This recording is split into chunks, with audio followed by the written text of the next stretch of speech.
सोलापूरचे ग्रामदैवत श्री सिद्धरामेश्वर महाराजांच्या या मंदिर परिसरामध्ये असलेल्या तलावामध्ये GP कॉलेजचा एका विद्यार्थ्याचा बुडून मृत्यू झाल्याची प्राथमिक माहिती समोर आलेली आहे।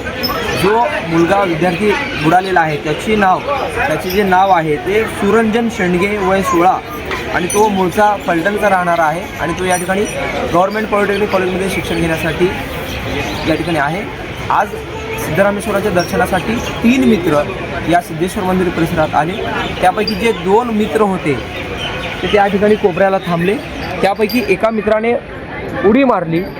तो पोहत या ठिकाणी येत होता।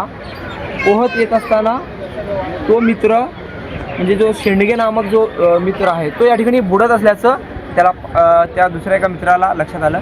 त्यानंतर तो पळत त्या ठिकाणाहून मुख्य प्रवेशद्वाराच्या दिशेने आला आणि तो तिसरा जो मित्र होता त्याचा शेंडगेचा तो याच ठिकाणी अमृतलिंगाजवळ थांबलेला होता। तो व्हिडिओ काढत होता।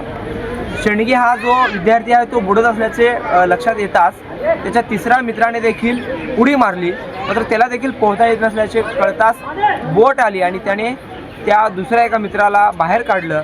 मात्र जो शेंडगे नामक जो विद्यार्थी होता, जो युवक होता, तो मात्र या ठिकाणी पाण्यात बुडालेला आहे। त्याचं जे शोध कार्य आहे अग्निशामक दल या ठिकाणी घेत आहे।